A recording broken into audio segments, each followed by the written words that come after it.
Hi, this is Brennan Davis from Bedrock Games and the Bedrock blog, and I'm here with Joel and Adam for another episode of the Horror Express.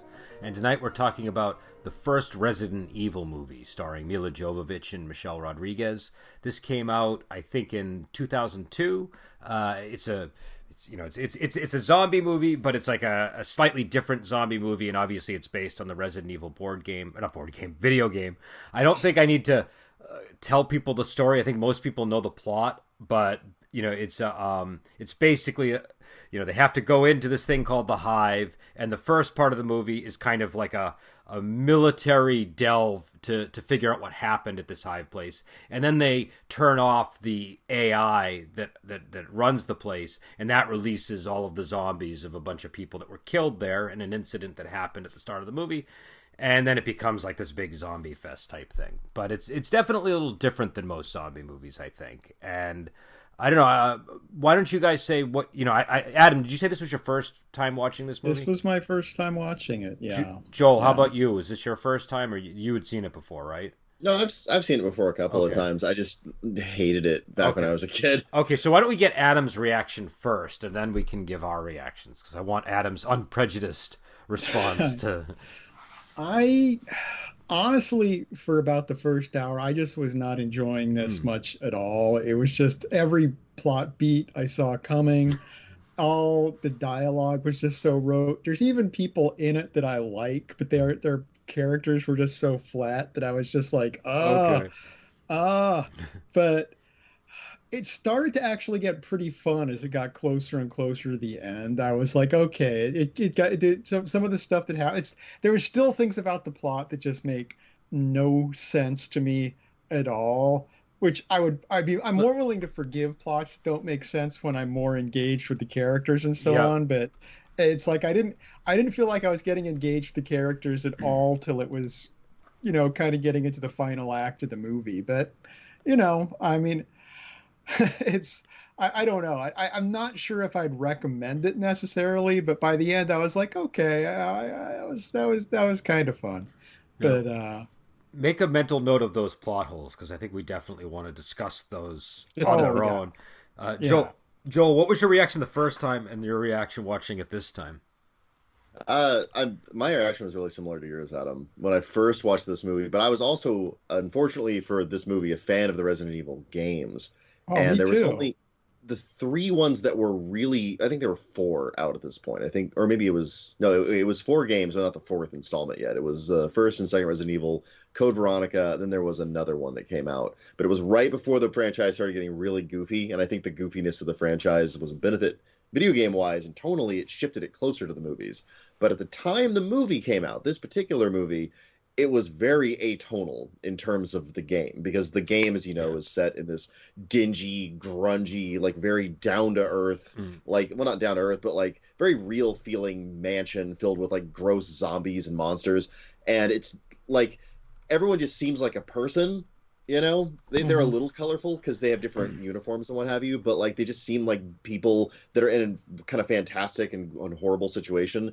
And in this movie, everything's like sleek and clean. Yeah. It's all clean steel and like slick black military uniforms and mirrored polished metal and lasers. And it's like, how is this Resident Evil? So I bounced off this movie hard the first time I watched it. I was like, this is not the aesthetic.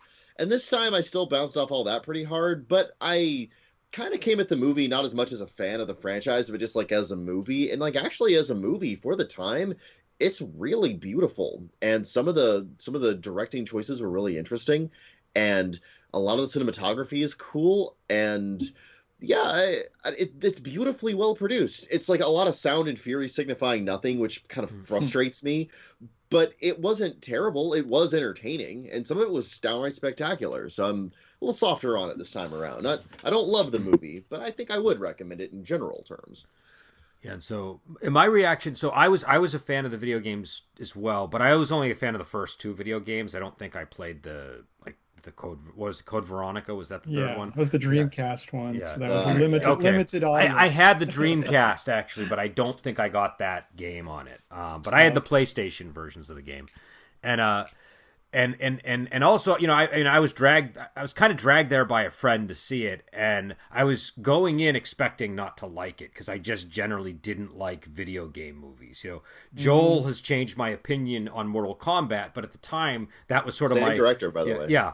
But at the time, I remember not liking Mortal Kombat, and I probably also didn't like the director as a result of not liking Mortal Kombat, and went in thinking, I'm not going to like this. And all the stuff Joel says is true. It's a totally different thing from the video game, and that was something that I initially, when the movie first started, I think I had a little trouble with, but it really kind of started to captivate me, and I think I bought in pretty, like there's an opening scene where they're playing that, I don't know what you would call it, but it's a really weird piece of music, and they zoom in on the lab, and the guy's doing the thing with the mechanical arms to get the virus. That zoom in shot really kind of pulled me into the movie. And then the scene where you don't quite know what's going on inside of the hive, I thought it was distressing and interesting to me.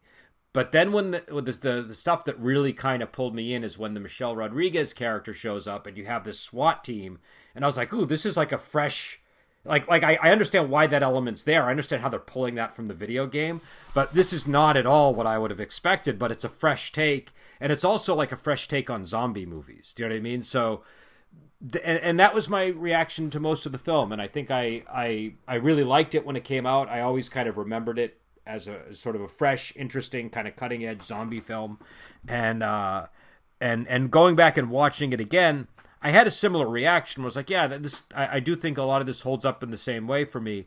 The areas where I think it's really weak is mostly to do with the CGI, like the monsters, the skinless creatures.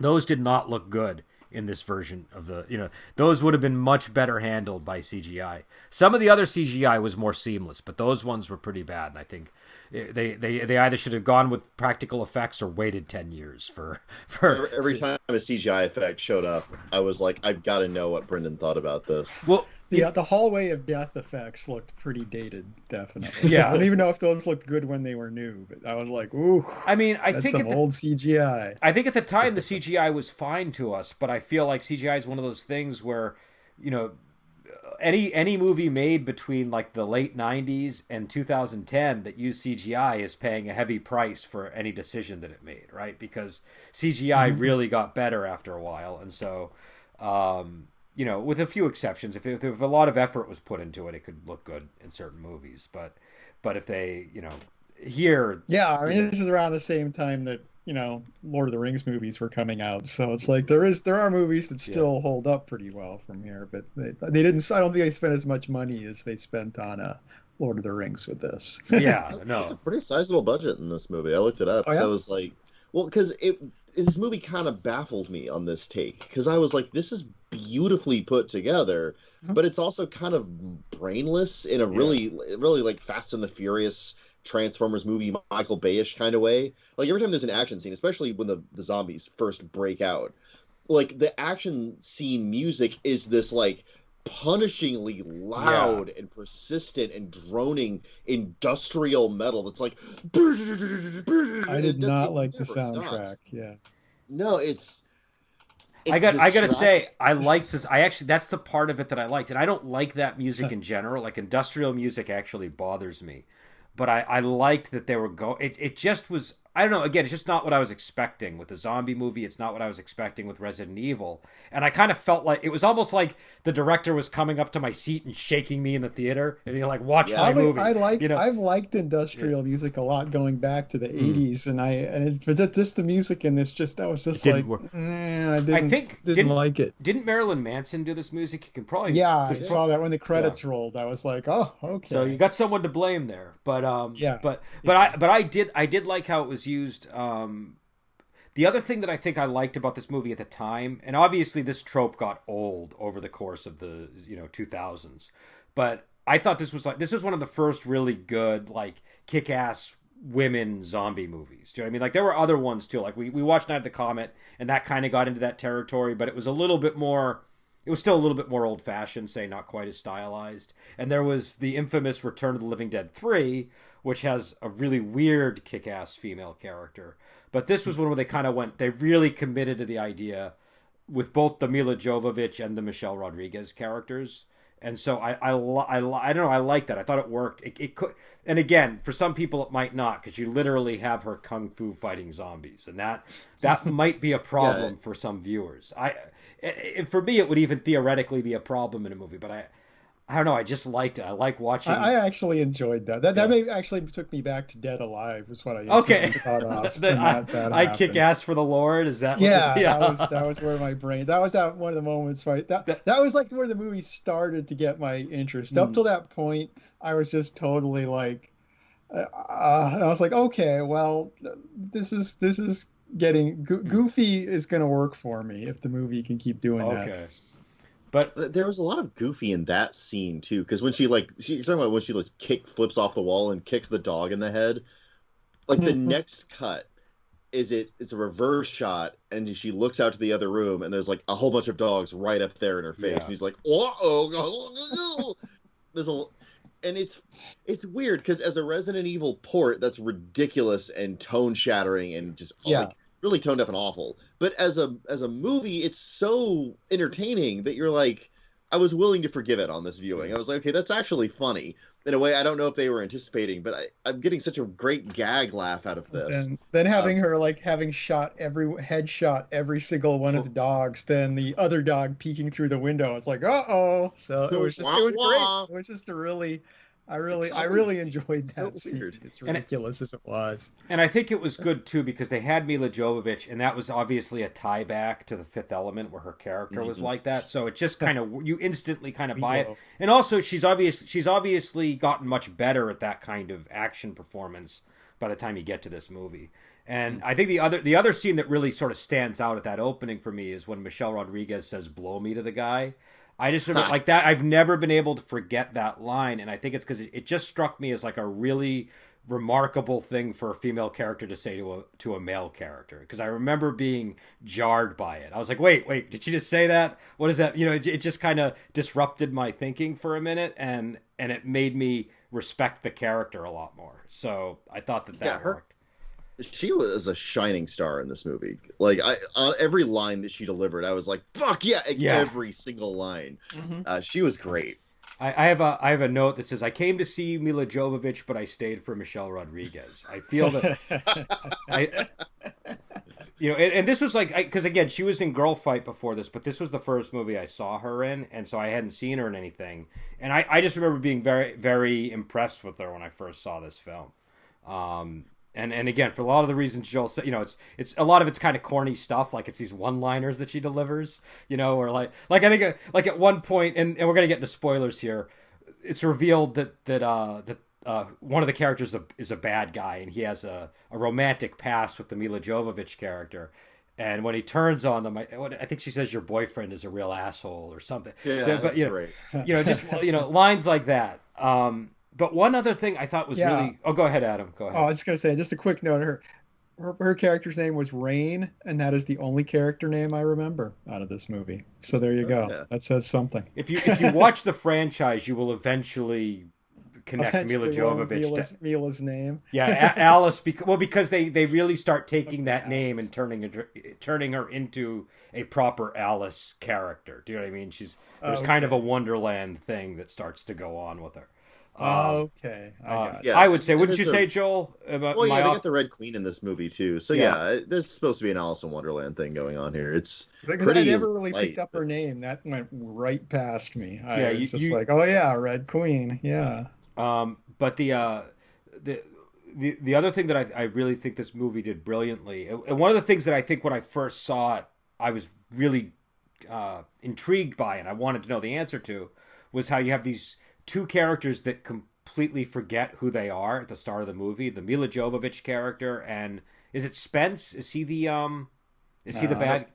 So there was Mark Anthony the whole movie. That's all I was thinking. So the guy who plays Mark Anthony from Rome, his character. I thought he did a pretty good job, by the way, because he only screwed up the American accent like once that I was able to really.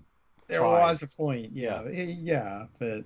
I was actually impressed with Mila's accent in this because having the first movie I saw her in was Dazed and Confused, where she has no dialogue because she didn't speak English at all, and I'm like, wow, she really put in the work during those years, I mean, since the early '90s. she doesn't have much of an accent when I've seen her in interviews. Actually, I think I don't know. I don't know what her I don't know like what her language abilities are in terms of when she came to America.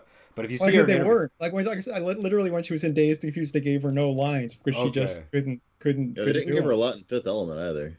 Yeah. she had a few lines, but they were Multipass, yeah yeah, yeah yeah. not many. um, so but I really like that. I like the concept. I like how it played out. I like that they don't know if they're the good guy or the bad guy until midway through the movie, right? Like you're like in fact they're even misleading you. They're letting you think Mila Jovovich might be the bad guy, and she's slowly discovering it. You know, Yeah. I kind of thought that, I mean, obviously she's Mila Jovovich. You kind of know she's the lead, so you Yeah. kind of know. There's five more movies after this one with her as the Well, lead, yeah, so but when it came out, we didn't necessarily know that. I So, know. um, but I thought that was kind of cool, and I like how it sort of slowly, they slowly got their memories back, and Uh-huh. and it was a little bit corny. The guy doesn't know he's a bad guy, and then when he gets his memories back, he's fully committed to being a bad guy. I know. But It was There's she's no good at- introspection. Is always like, oh yeah, I am an asshole. yeah, Let's face it, he's really good at being a bad guy. So Yeah. it's like I had a moment of thinking, does that make it? Who cares? I feel Yeah. like that the liquor was in this movie too. It didn't feel super Resident Evil-y until that thing showed up, and was it, like, I think I'm actually going to go on record here and disagree with you almost completely about the CGI. I actually think it looked really good.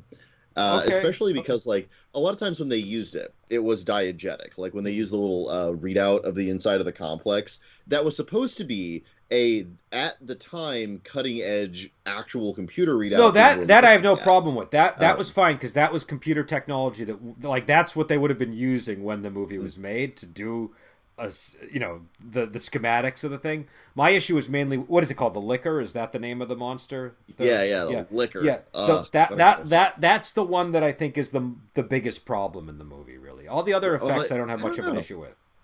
I get that it looks more CG and fakey, but like they clearly had a model for it too that they were basing it off of. Because when it's like in the train and getting sucked under, that's a physical thing there. Yeah. There's no way that's just CG. So it's one of those things where they're trying to be restrained in how much they're using it, and when they do use it, although yes, it is obviously CGI, they try to mask it in a kind of a clever way. They give it this glistening, kind of like rubbery texture. So it's like, oh, okay, that looks a little fake, but the thing does look a little fake. It's a rubber monster, you know? And I will say this, it's still a ferocious opponent. I was still afraid of it. So it's not like the CGI was so terrible that I was like popped out of the movie. It's just sort of like when I watch an old movie and there's a guy in a suit, and I'm kind of like, well, that's a guy in a suit, the creature from the Black Lagoon is still scary, but it's a guy in a suit. Do you know what I mean? Like that's kind of how I would view this one. That does diminish it a little bit, I suppose. Yeah. But again, I just feel like they should have either waited 3 years or like just gone with practical effects, and it might have been more effective. Do you know what I mean? Because it's kind of like a thing. Then it would type have been a creature. guy in a suit, though. Well, I'm picturing something more like the Thing because of the nature of the creature. I figured they could have kind of got away with that kind of practical effect. But maybe, I don't know. I mean, at the time, I don't think I had as big of a criticism of it. I think at the time when it came out, I bought it and I had no problem.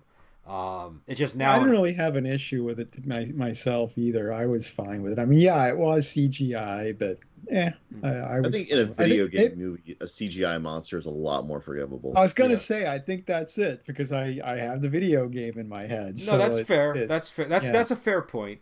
The other thing too that I think this movie did in a good way, and I don't know if other zombie movies always tackle this to a degree, but I thought they did it especially well, was how they take a really long time to figure out how to kill the zombies. And they're a special ops team that have the ability, like, you know what I mean? Like, more than almost any other characters in a zombie movie, if they had that intelligence, they would have been able to really get themselves out of a lot of these situations. And so it creates this effect where you, the audience, totally know how to kill the monster, and you're extremely frustrated watching all of the heroes not know that they need to be shooting these things in the head, and that they keep going for like the center of mass whenever they fire at them. Yeah, but that's the thing. That's exactly what they'd be trained for. Yes. And the movie is smart enough to show you them shooting it in the leg to try and do disabling shots, and then going for center mass and using a whole lot of bullets to do that, and it not working. And it's wonderful that it steps you through it. That's a point I actually admire the movie. Admittedly, it is frustrating they don't try the head.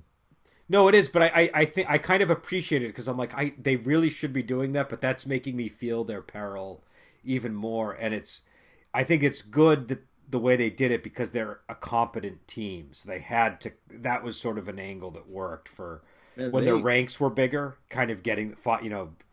That's kind of how they were able to whittle them down. Do you know what I mean? Yeah, and man, they really sweep the team away in that hallway of death scene you were talking about. I have to say, I love the hallway of death is one of my favorite scenes in the movie. Actually, I think I've come around on it. I used to hate it, for the record. My issue with it was that I've seen Cube, which I think came out maybe 2 years before this, and like I said, I'm watching it years later, but I was just thinking, it's like, man, that's just Cube. You just did Cube.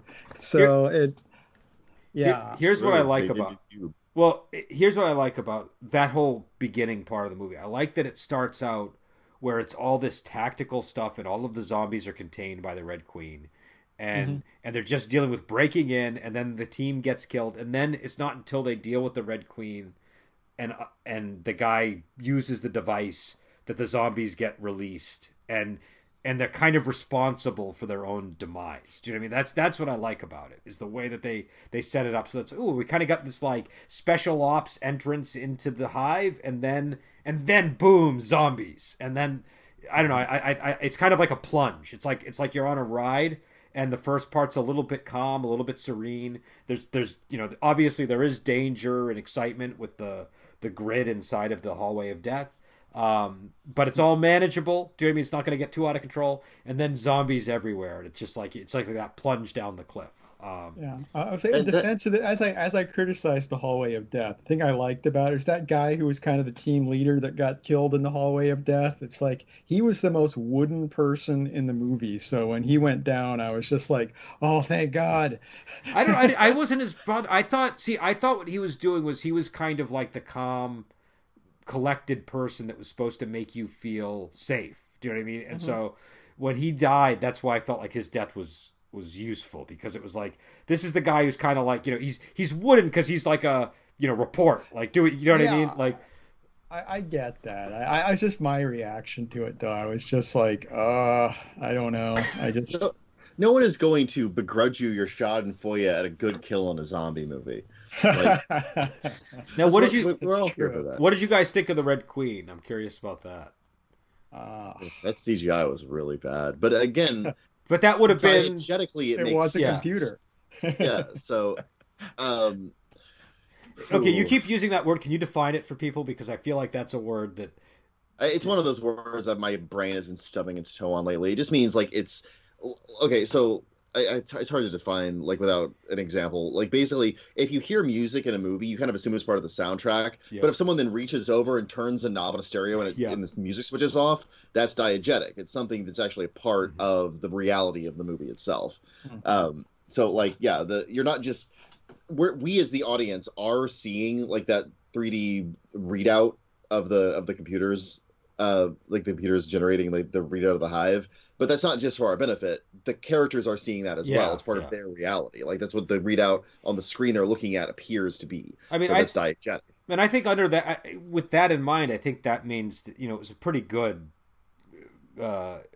effect, because that's what it would have looked like, right? So they admit the limitations by embracing them as part of the limitations of the technology at the time, which I think is kind of brilliant, actually. There's a lot of really clever screenwriting moments, like that hallway of death scene where the leader gets killed. The scene directly before that is the first time he goes from being super wooden to having that moment of humanity with Milla Jovovich. because she's like looking at that thing and she sees like something horrible and she's like, I don't think I want to know what happened here. And for just a second, he lets the act fall down and he's like, I don't blame you.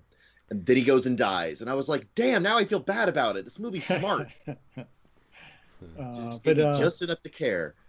Yeah, my issue with the Red Queen, just that I was just thinking about like what. Okay, so the Umbrella Corporation puts this computer in charge of running the hive. Yes. And then this virus gets loose, which in their sealed containment room, because the air vents connect to the entire complex for one thing. Yeah. But I was just like, what? But then basically when that thing gets loose, she contains everything, locks everything down, and then somehow has no way to communicate with Umbrella Corporation at all. So they send in a team to take her out, which I'm like, and then it doesn't make any sense to me. But here's what I've thought about that, and I think that's a very valid criticism of the movie, because it's the one that always jumps out at me. Number one, why can't she communicate directly with Umbrella, and why can't Umbrella just say, "Hey, what's going on?" Like you closed everything down. Why if isn't you're gonna put an AI in charge of your thing? Just have a kill switch on it too. Yeah. But here's the conclusion I've reached. I don't think the movie does I don't know if this is what the movie intended. Joel, you can weigh in. I don't know if the movie really conveys this. I feel like she's kind of gone down the Hal road a little bit, where she's making decisions that are going against the protocols that Umbrella actually probably had in place. Do you know what I mean? And it's like I don't know if I can ascribe empathy to Umbrella. Like, oh, our computer's getting too deadly. It's like, I don't know. No, that's not. No. What I'm saying is,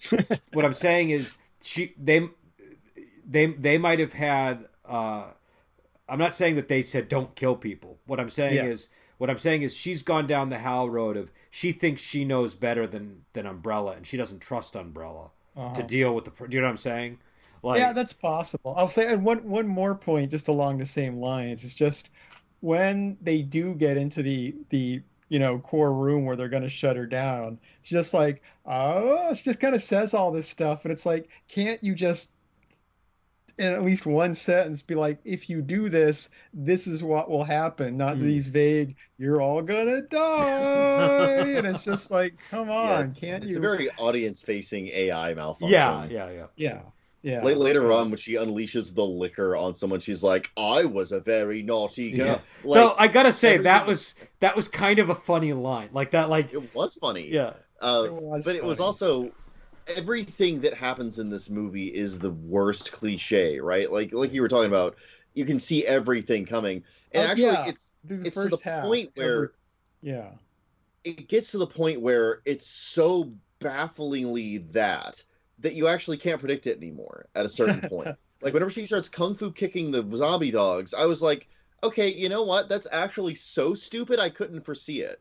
And that happens a lot after that point in this movie, because it's like, wow, this is like if Michael Bay was just a stream of consciousness writing, like, and this happens and then that happens. Like, that's the first half of this movie. But then he gets like super cracked out in the last half of the movie. He's like, and then she kung fu kicks the dog. Well, I feel. Oh, go ahead, finish. I don't want to interrupt you. The conclusion of my thought is that the same reason that I detested the first half of the movie is the exact reason that I loved the last half of the movie.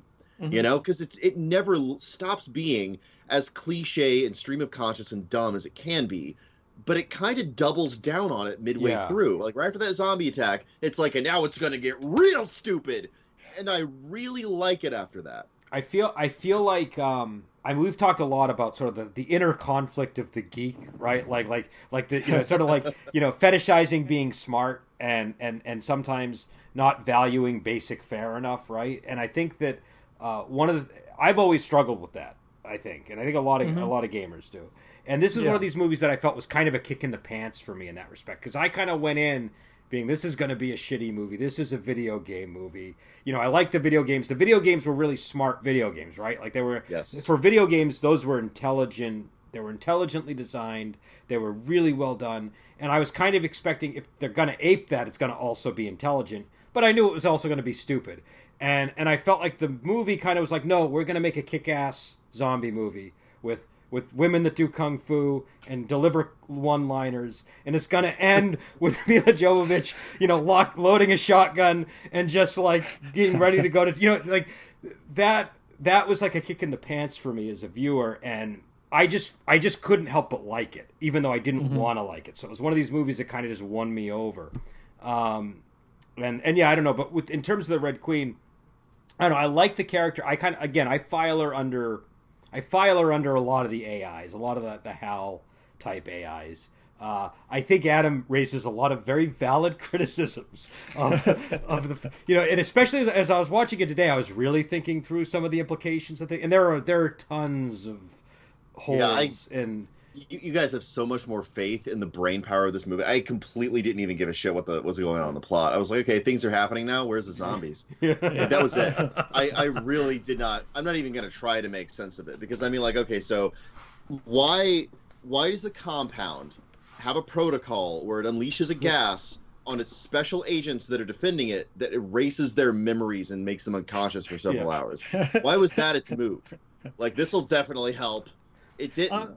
Why did Umbrella send a SWAT team down to blow it up to come out? Well, I think that gas was meant for the intruders, and I think they're just like, well, we're just going to take everybody out and then let the SWAT team handle.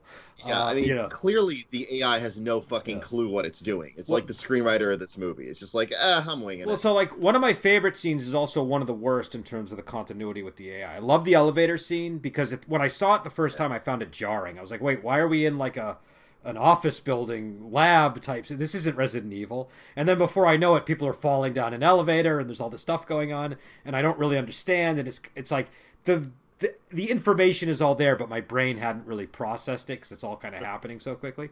And but there's a thing that happens where we find out that the Red Queen is doing this because she wants to contain the problem. So she's killing people. She's trying to shut down and lock everything. But that one elevator where we get like the real window into what's going on, she's toying with them. She's not just efficiently killing them, right? Like there's like a cat and mouse game going on in that elevator, which is not at all consistent with what we know of the Red Queen, right? So I feel like, and I think it's because they're playing to the audience. They want the audience to sort of be like, ooh, what's going on? Is her head going to get cut? Oh, no, it's not. Oh, my God, it's getting cut off from the other side. Like, that kind of thing. Yeah, so that was a fun scene. It's a fun scene, but like if you stop and think about it, like I said, the criticisms that Adam mentioned were... Like, why in God's name would the child robot AI be doing this? Yeah. It's clear that she went insane at a point in the past, and Umbrella, like whoever was in charge of it, was looking over like the little AI scroll out, and they're like, "Yeah, this is fine. We can fix this later." Well, if we're going, one other plot hole that's recalled too is just the whole, when she lets them know, it's like, when they find out. Well, actually, I think it's Michelle Rodriguez's character that reveals this. After this emergency protocol goes into effect, this place is going to lock down in an hour. It's like, okay, your emergency protocol is, if something horrible happens, let's wait an hour and then we're going to lock everything down. It was just like, what's the yeah, delay? I was confused by that. Hour? I was a little confused by that. I thought maybe that was like an additional delay, like when we breach it. Give the zombies a fair chance to get out. No, I mean, what I was saying is I think maybe what she was saying is when we breach it this time, like after it's been locked down and we breach it, it locks down again. But I don't know. I don't know. I thought it was... That could make sense. I do want to say there was a great line that the guy who played Mark Anthony delivered in this movie, which I at the time I remember being like, oh, that was a pretty like when he has the gun up against the guy and he says, "I wouldn't want to shoot you. I might need the bullets." I thought that was a good line, and also it made total sense. It was like, okay, yeah, he shouldn't want to waste bullets in this situation. So it is Resident Evil. Now what was the name of the guy? Was it Matt? Was he the guy that was like I call him the PETA guy. He's not working for PETA, but he's like the activist guy that was... do you know what I mean? Yeah. Oh, yeah. What was his name? Stupid name. I think it was Matt. I could be wrong, but one of the things I like about his character is how, if you pay attention to his clothing over the course of the movie, he transitions from starting out as like this really, like, kind of pathetic activist character that you're not really supposed to respect as an action guy. and by the end he looks like John McClane. He's got like the white tank top on. You can see he's got the muscles. His hair is all like, styled, and it's just a really interesting transformation that seems to happen just by the clothing that gets dropped over the course of the movie. Yeah. Which again, I think that plays into some of the stuff Joel was talking about in terms of like what this movie is going for, yeah. So I don't know. Were there any other thoughts on any of the characters, or anything that I didn't bring up? I mean, like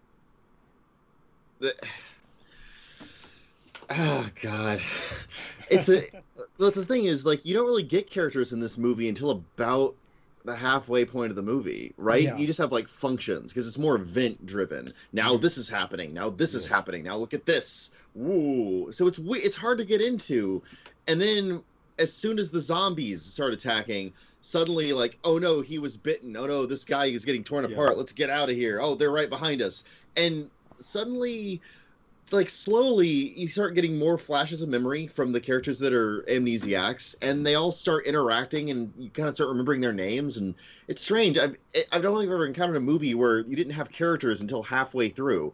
Well, for a horror movie especially, usually you want to establish the characters early on, and then crazy stuff happens, but everyone's all, serious business for the entire first half of the movie, and nobody has like a conversation or which again, that's one of the things that I think I found so jarring when I first watched it, but it was like a refreshing slap in the face. It was like, no, you're not. It is very unique. Yeah, it's like, no, we're going right into the action, and like, and it's all, and that's why I think that music for me kind of works, because it's like, no, we know you want like, some kind of dialogue. No, you're not getting that. You're getting action. We're doing it this way. Yeah, and they're so certain of their vision. It's really a peculiar kind of watch. And I'd like to point out that I don't really still, even at the end of this movie, have any idea what Milla Jovovich's character's motivation was, but she, for me, was my favorite character as soon as she kicked a zombie dog. Everything after that, I was like, man, I want to see her do more karate. And that was actually more than enough character for me to root for her for the rest of the movie. So, yeah, I think this movie is smarter than I think it is by being really deliberate about being as dumb as it is, And something about it. Now, what did you guys think of the ending? How'd you feel about the zombie apocalypse in, was it Raccoon City, right? Is where good old Raccoon City, right up the street from Silent Hill. Adam, this is your first time seeing this bizarro ending. Tell me all about your feelings about it. I liked it. I actually, the ending, just having the zombie apocalypse there at the end, it was just a fun moment. I mean, if it reminded me of anything, it's just like how you kind of get the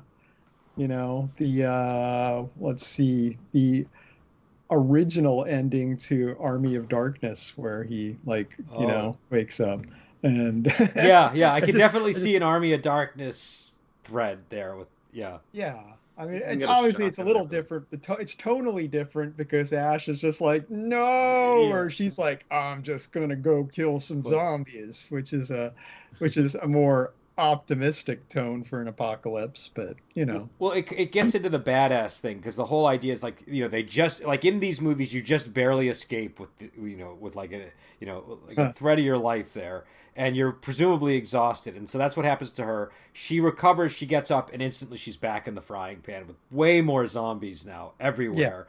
And instead of just giving up, she's like, nope, I'm getting this shotgun out of this cop car and I'm ready to go.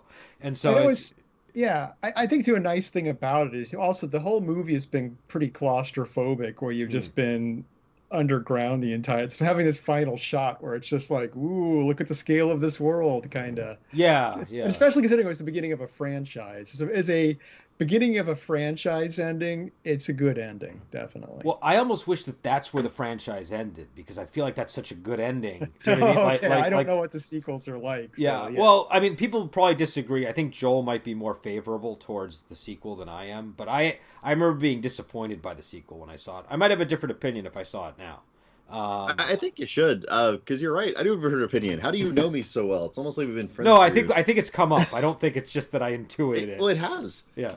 Because I saw the entirety of Resident Evil 2 with a few of my idiot college friends right after we played some D&D, and honestly, it was brilliant.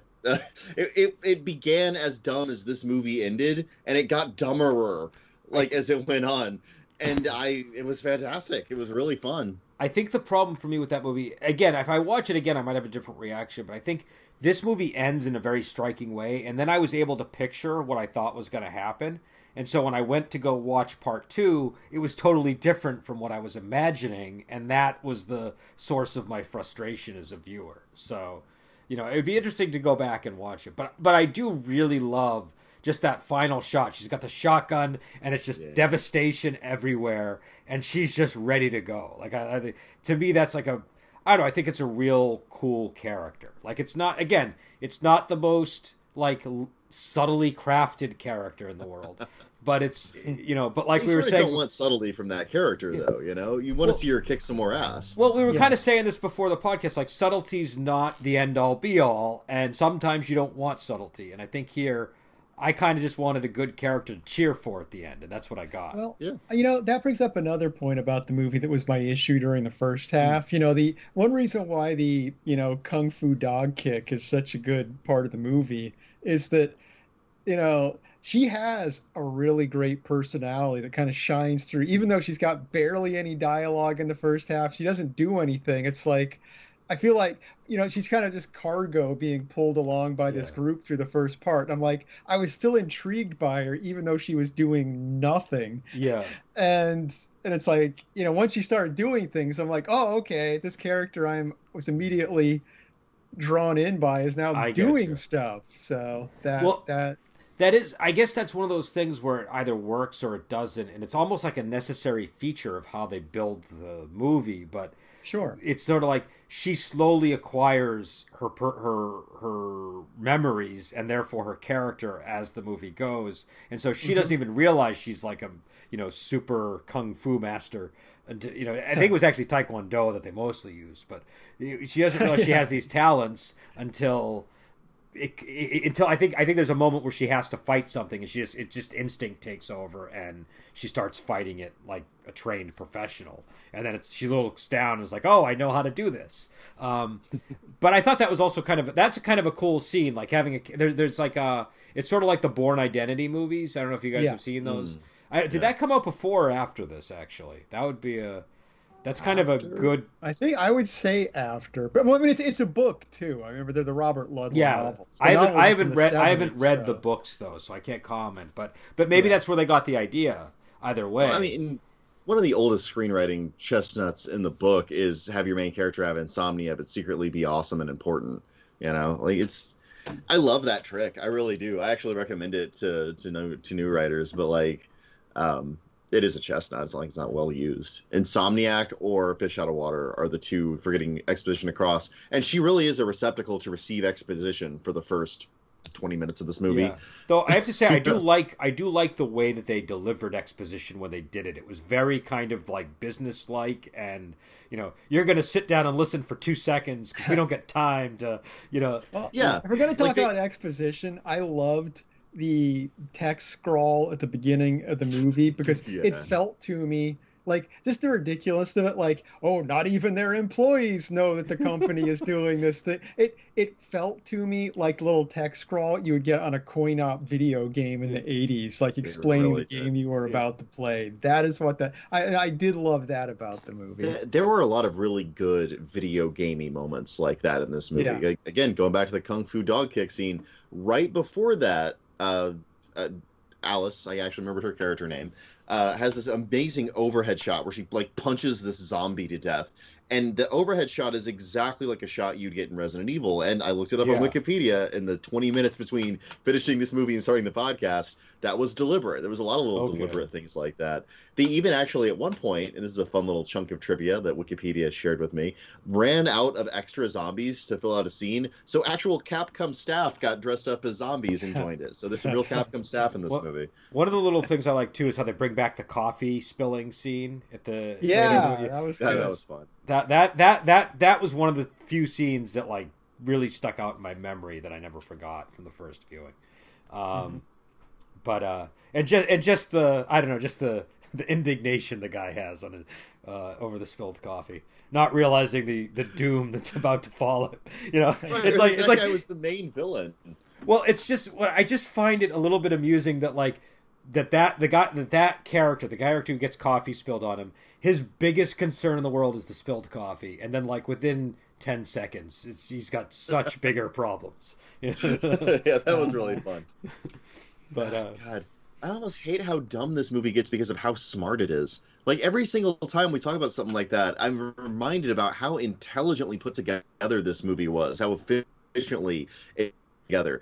And then they make all these weird decisions where it's like, I think maybe they just think we're all idiots. And unfortunately, I think they were mostly right. there's this is a little bit besides the point, but it's maybe relevant. I was doing a podcast on a movie called Swordsman and the Enchantress the other day, and the villains have these really elaborate, weird plans. And Adam's nodding his head. I think he might have seen it with me. I've seen this. Okay, and so one of the villains explains their cunning, and she's like, "Well, we think people in the world are just jerks and are easily duped, so we," and that's kind of it's kind of the attitude, maybe, like. But also it is, it's Paul W.S. Anderson, and he's kind of he's a difficult person to pin down because he can kind of shift between being really slick and smart and being like, no, I'm just going to kind of give the people what they want, sort of a director, right? So I think me and Paul S. Anderson are on a creative wavelength where we're actually pretty clever cookies, but everything we love is the stupidest version of itself. Because, I mean, think about his movies, especially the ones I love, because at this point, considering he's actually won me over with this movie that I've hated for years, he's 3 for 3 with me, right? Because Mortal Kombat, I changed your mind on Mortal Kombat, Brendan. I have to say fully, I was very wrong. I was way too arrogant and uptight when I first saw that film, and on second viewing with Joel, it's a good movie. It's definitely a good movie. It's maybe the best video game movie ever made. It's just... It's like so like true to the franchise, and he gets all the characters right, even though they're idiot characters for a moron punch game. You're just like, yeah, Liu Kang does a bicycle kick on Reptile. That blew my mind in the theater when I was a kid, And so like, he made that one. Event Horizon is another one where it's just like, all right, I want Hellraiser in space, but I want to do it really well. And there's all these little scenes, like that Lawrence Fishburne scene in that movie where he's describing like the fire cascading beautifully in space as it kills his crew. And it's like, wow, that's actually really intelligent and artful and thought out. And then like a guy pulls his eyes out. It's just, I don't know. I think that he loves the stupid in the same visceral idiot way that I do, but he's unfortunately a smart guy. So yeah.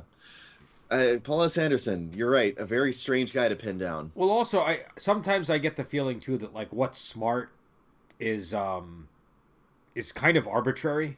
Do you know what I mean? And it's just like, I feel like I'm becoming more convinced of that every time I see a Paul S. Anderson film. Well, what I mean by that is it's like just like a culturally determined thing.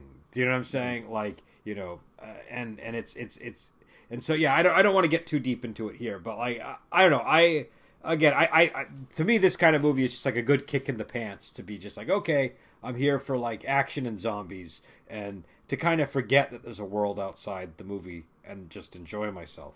And I do, and again, even though I do think that the movies get questionable quality as the franchise goes on, I remember watching it, I think up and through Afterlife. I can't remember at what point I kind of fell off because it got a little hard to follow what was going on, but I'm pretty sure Afterlife was the last Resident Evil movie I had seen. But yeah, so I don't know. I think we've been going on for almost an hour here. I didn't expect to enjoy this movie this much. I honestly hated this movie for so long. Oh, here's something. I guess where do we put this in because this is zombie month? Where do we put this in zombie? In the zombie category, because so far we've done what? Night of the Comet and what was the other one we did? I don't know why I'm drawing a blank on it. 28 Days Later. 28 Days Later. Both of those are questionable zombie movies, right? Because there's a debate over whether those are actually zombies. So is this firmly in the zombie camp, or are we... Yeah, this is zombie. This is weirdly the most firmly in the zombie camp because they obey the Romero zombie rules. They are the dead that have come back to life because of reason, and you have to shoot them in the head. They eat flesh, and if you get bit, you turn into a zombie. That's like the classic Romero, zombie rules. So, yeah, this is the zombiest of the zombies we've encountered so far. And also one of them is a skinless tongue monster. Which oddly works, even though it's a zombie movie. Yeah. And maybe that's just because the video game paved the way for us, and we were willing to accept it. It is weird that this seems less like a Resident Evil movie than 28 Days Later, which was inspired by the Resident Evil game. So of the two movies that were inspired by Resident Evil directly, it's the less of the Resident Evil-y of the two, but it is more classically zombie. I get the feeling with 28 Days Later, it was more Resident Evil made him think, I really love zombies and I want to do a zombie movie more than him trying to do a movie. Because like you say, there isn't a whole lot of Resident Evil in 28 Days Later. I think it was more it got his brain going on the zombie cycle than anything else. Cycle. Oh, I want a zombie cycle now. So I guess we got one or two more zombie movies after this one. I don't know if we've decided on what the next one is going to be.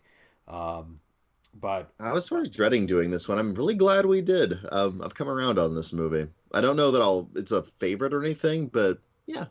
Yeah, well, to give my final thought here, I said at the beginning, I don't know if I'd recommend it. And it's like after talking to you guys about it, I've realized this is the kind of movie I'm basing it on my opinion of having sat by myself, watched it alone, thinking about it. If I was like sitting with a group of friends, and we just put on a horror movie and there was kind of like some minor chit chat going on when we were watching it, like this would be great. It's like, I think this would totally work. Because I mean, during the early part of the movie, you're still kind of talking with your friends, and that's when everything is no nonsense. Boom, boom, boom. Everything's totally predictable. Then halfway through, the dog kick happens, and everyone kind of is like, "Whoa, what's going on?" And you kind of get drawn in a little more. It's like, I think I would recommend this movie if you watch it like with some friends that obviously are in the mood for this kind of movie, of course. But yeah, I think my problems came more from watching it alone. Yeah, I would recommend the movie. I would also highly, highly recommend, if you have it on DVD, listen to the commentary track. Provided it's the commentary track that first appeared on it when it came out, because they bring Milla Jovovich and Michelle Rodriguez in to do the commentary, and I'm pretty sure they've been drinking, and it's very unfiltered. It's very unfiltered. And so it's because I used to be obsessed with director commentary tracks. I don't really do them quite as much anymore, but I used to actually enjoy the director commentary more than the actual movie sometimes. And that was one of the ones that I remember being like, wow, that was a great commentary track, because some of them really suck, but that one was kind of illuminating and also fun. And I don't think it was available. I rented this on Prime to watch it this time, and I don't think it was available there. So I guess, again, Resident Evil 2002, and we'll be back on with another zombie movie next time.